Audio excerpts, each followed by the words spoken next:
I've used that phrase, that you play like a guy, and more and more, I mean, I'm just seeing that in the girls' game. The girls' game's exploding, as you know, and the girls are getting so big and so athletic and so fast today. And you have two brothers that are presently Division I football players. Kevin's playing for Lafayette. Looks like he's going to be the starting tight end. And Michael's going to the University of Maine on a full scholarship. Both of them about 6'4", and I could see how banging heads with them would really toughen you up. Talk about that injury your senior year. How disappointing was that when it happened? I mean, did it sink in, or did it sink in right away, or did it sink in when the season started? It definitely sunk in right away, because I remember laying on that field screaming at the top of my lungs, saying, like, I'm not going to be able to play basketball, I'm not going to be able to do this, that, and the other thing. All have to do with basketball. I was lucky enough to have committed earlier, so the college thing was all deal, but I wasn't all, like, set straight, but I wasn't worried about the whole college thing. I was worried about my senior season, my senior year, like, just playing and stuff. And the fact that it happened in soccer, so many people have told me, like, don't play, focus on basketball, you're already committed, just keep working on it. But being a competitor, I needed to play something. I couldn't just like let soccer go, because I played it pretty much my whole life as well. And I felt like I owed it to the team to play, and it was a lot of fun and kept me in shape. But the fact that it happened our first home game, it was just, broke my heart. Right. And just knew it was going to be a lot of work. Right. And I should mention, Caroline was just, as you can imagine, an all-state soccer player. And it's tough to give up a sport and specialize, especially when you, at that point, as you had said, you had committed to UConn, and you were playing for fun. And that's what your senior year is all about. You still end up having 50 to 100 full scholarships. And I use that broad stroke because, as you know, if you showed interest in some of these schools that sent you stuff, they would have offered you on the spot. I know you had over 50 scholarships. Just relay the story, because it just popped into my head about, you told me, if you can refresh my memory, you were coming back from a tournament in 9th grade, the national tournament, and you were driving in the car with your mother, and the phone rang, and it was Coach Gino on the phone, and did he offer What happened was, I was going into my ninth grade, my freshman year. You were going into 9th grade. Going into 9th grade, coming back from the AAU tournament, and Veronica Algier, my AAU coach, called me up and was like, hey, give this person a call, they really want to talk to you. So we actually pulled over, we were in a McDonald's parking lot, and she's like, it's Coach Ariema.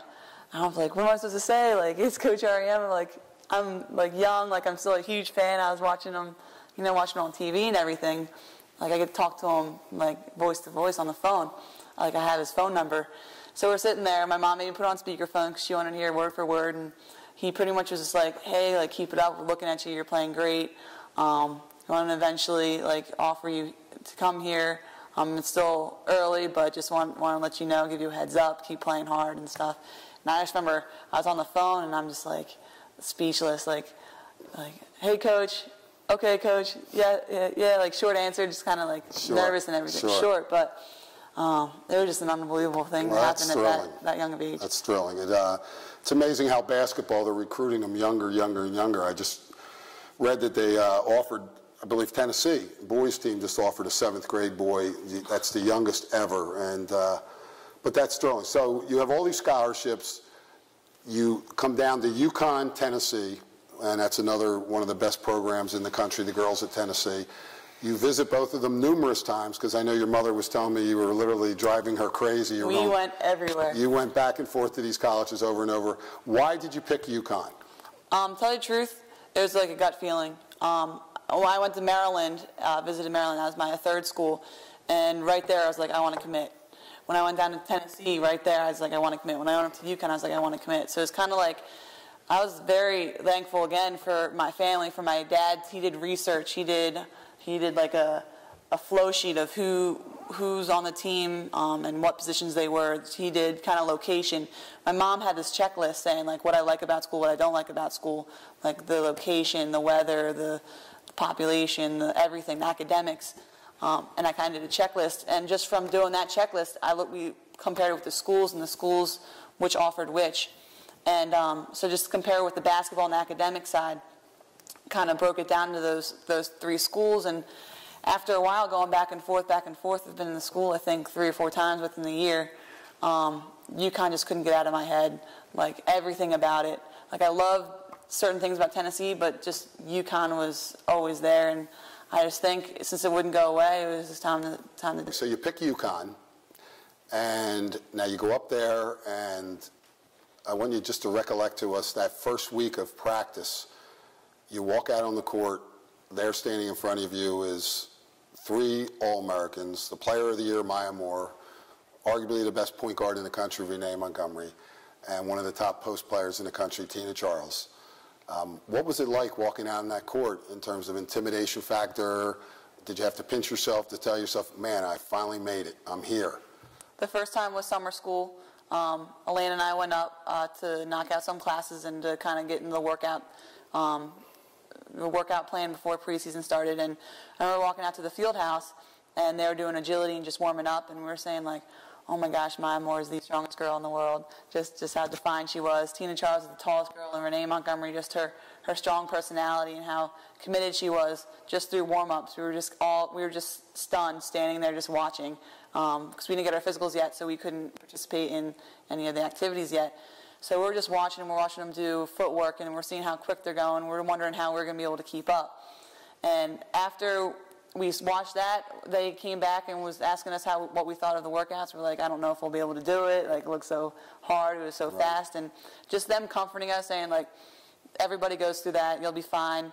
Kind of made the whole thing that, wow, Maya Moore, Tina Charles, and Renee Montgomery are talking to us. You're thinking, like, they're making it sound like they're just regular people, and they are just normal people, our teammates. And the fact that they're these unbelievable basketball players, they're even more unbelievable people. And the fact that all, like, the publicity stuff went in the back of your head, and I mean, they're your friends now. And that's a great point. That's a great point. So then you break into practice. Obviously, you acclimate very quickly, and you know the rumors down here are, you know, she's getting an opportunity to play with the first team. Then the next week she's with the second team, and you know, none of that surprised me. I knew you would go up there and really, really do well. So nobody knows who's going to be starting at the shooting guard until half an hour before the first game against University of Georgia. Gino walks in the locker room after warm-ups and says, Caroline, you're the one. Is that how he approached it? Or we were playing Georgia Tech our first game, and what they do is on our scattering reports, they give us the scattering reports, and they usually put the names next to who you're guarding, your name next to who you're guarding. Well, the 5th spot was open, and it was either between me, Tiffany, or Lauren. And what happens is they'll write up just a brief summary of the scattering report on the board, and we'll write your name next to the scattering report.